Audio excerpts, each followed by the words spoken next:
Écoute mon histoire. Un jour de pique-nique, je me suis réveillé en sentant comme un chien. Je ne veux pas dire que je sentais mauvais, non. Ça, c'est mon grand frère Jacob. Je t'ai bien eu.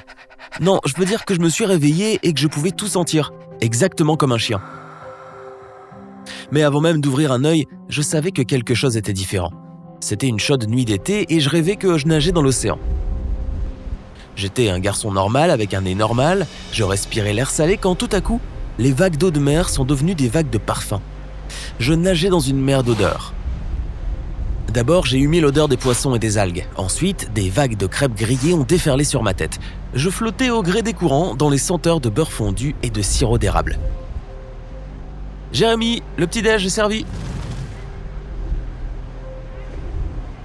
Mes yeux se sont ouverts et je me suis dit « Quel incroyable rêve !» J'étais en train de me lever quand une autre odeur est arrivée sur moi. « Tiens, tante Claire est là ?» Je suis descendu et effectivement, il y avait des crêpes toutes chaudes sur le comptoir de la cuisine, mais tante Claire n'avait fait que passer pour prendre des chaises de jardin. C'est fou quand même, non ? Un chien reconnaît une odeur bien avant d'en voir la source. Le monde entier est fait d'odeurs différentes que les humains ne peuvent même pas détecter. J'ai compris ça rapidement. Qui aurait cru qu'un crayon avait une telle empreinte olfactive ? C'est parce que le museau des chiens est particulier. Il possède ce qu'on appelle un organe de Jacobson, pas à cause de mon frère Jacob, mais à cause du type qu'il a découvert. C'est comme un ordinateur interne dédié au décodage des odeurs.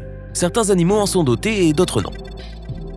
La plupart des scientifiques te diront que les humains en sont dépourvus, mais certains pensent que nous en possédons peut-être un tout petit. En tout cas, celui dont les chiens sont pourvus fonctionne comme un charme. J'allais avoir besoin de ce décodeur pour tous les parfums que je m'apprêtais à découvrir. J'étais allé me coucher avec les 6 millions de récepteurs d'odeur d'un garçon normal.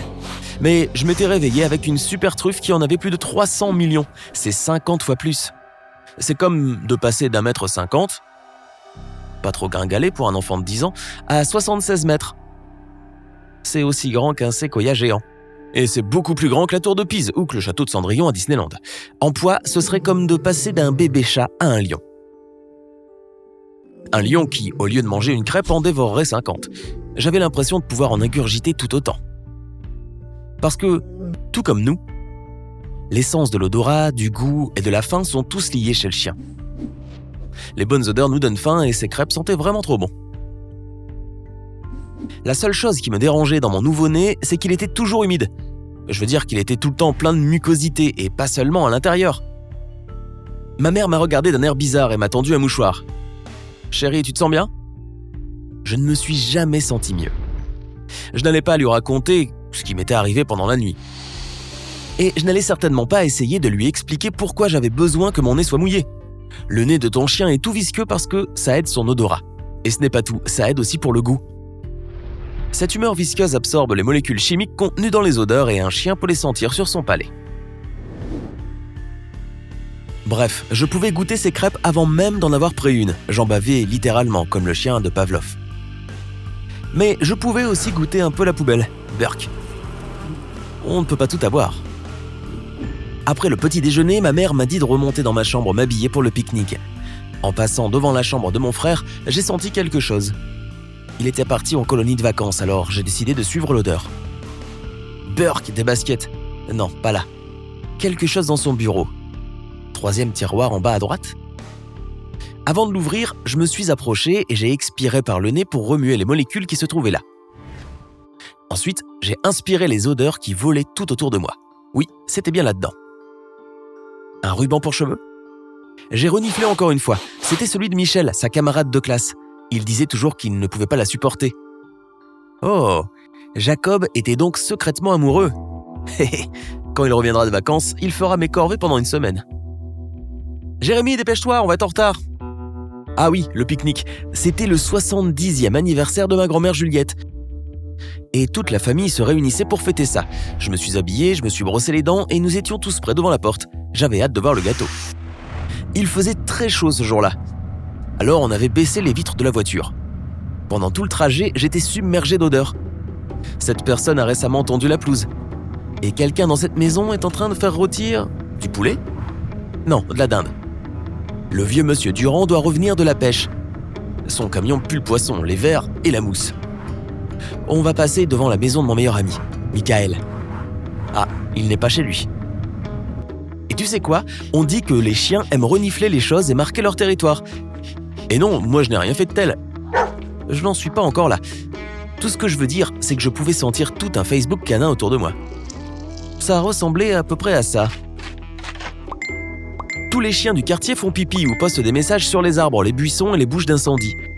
Quand le chien suivant passe par là, il lit le message ou le renifle et laisse son propre commentaire. Et ainsi de suite. Il faut bien rester au courant de ce qui se passe, pas vrai? J'étais sur le point de remonter la vitre parce que j'avais mal à la tête à cause de toutes ces odeurs qui déferlaient sur moi. Mais avant de le faire, j'ai senti une tension venant de ma mère.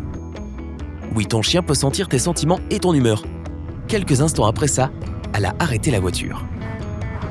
Mon GPS ne trouve pas le parc et je ne sais pas où il est. Bon, je vais appeler Claire. Elle est partie avant nous. Attends, maman. J'ai humé l'air, le vent tournait. De petits courants d'air portaient différentes odeurs. Tu as déjà vu quelqu'un verser du lait dans un café? Il coule de la brique avec force, puis il se mêle au café. Tu peux le voir tourbillonner et se dissiper, c'est-à-dire se répandre et se mélanger au café. Et même après que les deux liquides se sont parfaitement mêlés l'un à l'autre, il n'est pas sorcier de savoir que le lait vient de la brique. Mais pour savoir d'où viennent toutes les odeurs qu'il y a dans l'air, il faut un nez de chien, on est d'accord. Heureusement que j'en avais un. Et j'ai reconnu l'odeur du barbecue de ma grand-mère Juliette. Par là, à environ 18 km, je te dirais où tourner. Je pouvais sentir les steaks hachés en train de cuire, les boulettes, la salade de pâtes, les quiches, tout. Et tante Claire était déjà là, elle aussi. Comment tu sais où est le parc? Évidemment, je ne pouvais pas lui dire la vérité. Les parents de Michael nous y ont emmenés une fois pour faire du vélo. Et au cas où tu te demanderais, eh bien oui, ton chien peut te sentir à 18 km de distance. Et il peut distinguer ton odeur de celle de n'importe qui d'autre. On est finalement arrivé au parc et tout le monde était là. Toutes mes tantes, mes oncles, mes cousins et ma grand-mère Juliette. Mais je le savais déjà. Et je savais aussi que ma grand-mère avait fait ma tarte préférée, celle au citron meringué. J'ai dû lui dire que j'y goûterais plus tard. Je ne sais pas pourquoi, mais elle ne sentait pas comme d'habitude. C'est peut-être parce que les chiens n'aiment pas les agrumes.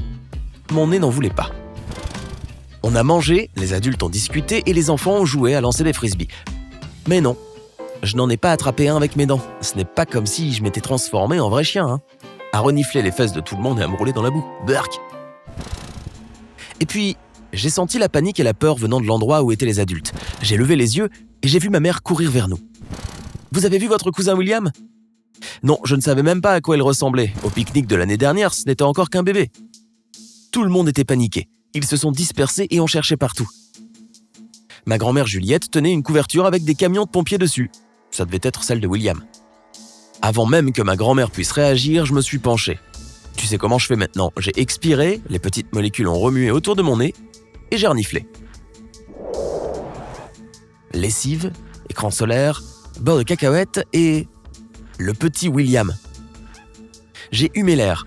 Ma grand-mère ne comprenait pas ce qui se passait, mais je n'avais pas le temps de lui expliquer. Des steaks hachés, des hot dogs, je les ai ignorés. Du citron, burk. Et le parfum de tante Dorothée, reburk. Des pots d'échappement et... En haut de la colline, non attends, par là, des murs. Et je sentais le petit William, il se rapprochait. J'ai reniflé le buisson de murs. Il était là en train de jouer avec un camion de pompiers sans avoir la moindre idée de la panique qu'il avait causée. Si j'avais été un chien, j'aurais aboyé de plaisir en courant vers les autres à la manière de Lassie. Mais j'ai simplement soulevé mon petit cousin et j'ai rebroussé chemin. Quand les adultes nous ont vus, ils m'ont remercié et m'ont félicité en se demandant comment j'avais bien pu le retrouver. Je ne vais pas mentir, j'avais l'impression d'être un héros. Quant à la manière dont je l'avais retrouvé, eh bien, c'était mon petit secret. Si tu as appris quelque chose de nouveau aujourd'hui, merci de liker cette vidéo et de la partager avec un ami. Et voici d'autres vidéos qui te plairont sans aucun doute. Il suffit de cliquer à gauche ou à droite. Et surtout, reste du côté sympa de la vie.